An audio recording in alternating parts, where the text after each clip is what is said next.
Olá, queridos pais, a paz de Cristo. Estamos aqui novamente reunidos em nome do Pai, do Filho e do Espírito Santo. Amém.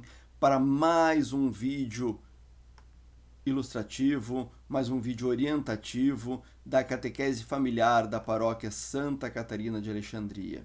E nós chegamos ao encontro 25, 25º encontro de 41, e o tema desse encontro é Está consumado, a paixão e a morte de Cristo. A tarefa das crianças deve ser entregue na missa dominical dos dias 27 e 28 de agosto. Nós começamos o encontro no item 2 ali falando de volta à Semana Santa, né? Porque nós já tivemos um encontro especial lá na Semana Santa, no qual nós vimos passo a passo os episódios que ocorreram desde o Domingo de Ramos até a crucificação de Jesus. Nós vimos Jesus entrando triunfante em Jerusalém no Domingo de Ramos, montado num jumentinho. Vimos ele jantando com os apóstolos na Quinta-feira Santa, inclusive foi o nosso último encontro, né, da Ceia do Senhor. Nós vimos ele sendo traído por Judas, sendo preso, sendo açoitado, julgado por Pilatos e crucificado.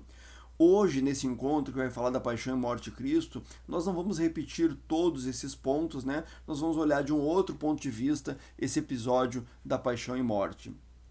O primeiro ponto é a gente entender por que Jesus foi crucificado. Aquele mesmo Jesus que entra no Domingo de Ramos aclamado, Hosana, o filho de Davi, o rei de Israel, e aí, alguns dias depois, o povo está gritando crucifica, o crucifica. O porquê, né? A gente tem que entender que esse reino de Deus que Jesus anuncia, ele gera incômodo. Nós tínhamos a religião dos judeus, que tinha suas regras e seus preceitos, e ela fica profundamente abalada com esse reino pregado por Jesus. Um reino no qual os pobres são acolhidos, os doentes são acolhidos, os excluídos estão abraçados por Deus.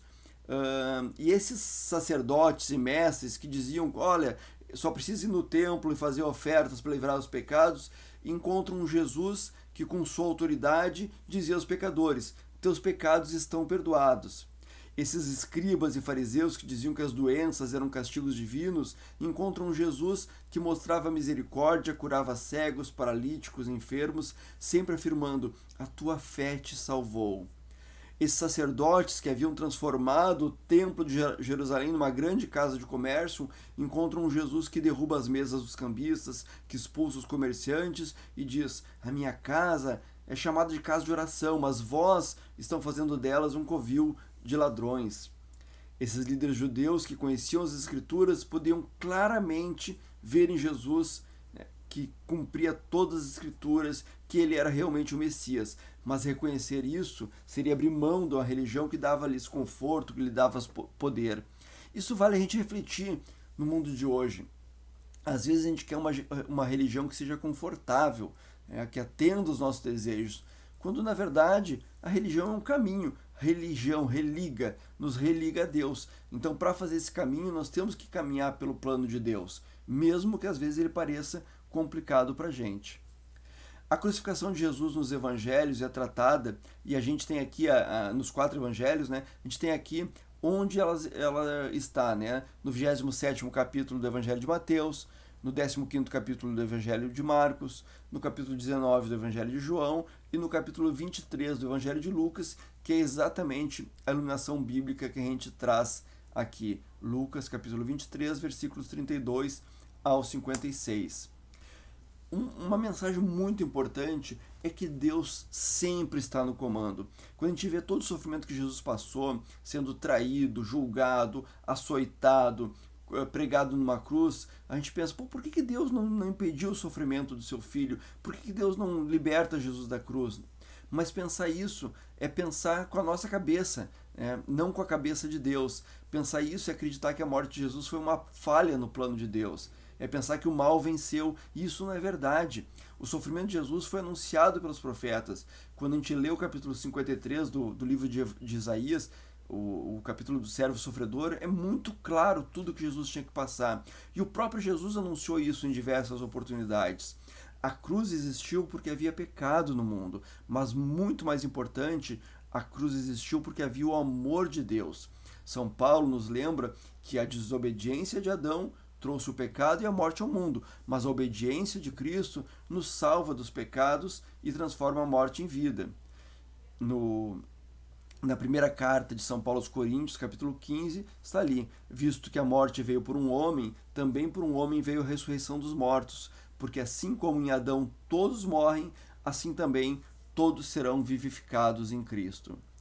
Na sequência, a gente tem um Vamos Exercitar, em que a gente tem as 7 frases que Jesus falou na cruz e as passagens bíblicas para a gente associar a essas frases. É importante a gente ler essas frases, refletir na coluna da direita, está a explicação um pouco delas, né? Então a gente refletir com as crianças sobre isso. E a gente encerra lembrando, né? Pô, Jesus morreu na cruz, foi sepultado, mas será que a história de Jesus acaba dessa forma? Se assim fosse, né, se a história de Cristo acabasse na cruz, a nossa fé seria vã. O próprio São Paulo nos diz isso. No próximo encontro nós vamos falar sobre a ressurreição, que é a vitória da vida sobre a morte. Então a gente encerra rezando um Pai Nosso, agradecendo a este Deus, né, que nos amou tanto a ponto de entregar o seu Filho único ao mundo. Pai nosso que estais no céu, santificado seja o vosso nome. Venha a nós o vosso reino, seja feita a vossa vontade, assim na terra como no céu. O pão nosso de cada dia nos dai hoje. Perdoai as nossas ofensas, assim como nós perdoamos a quem nos tem ofendido. E não nos deixeis cair em tentação, mas livrai-nos do mal. Um abençoado domingo a todos, uma abençoada semana.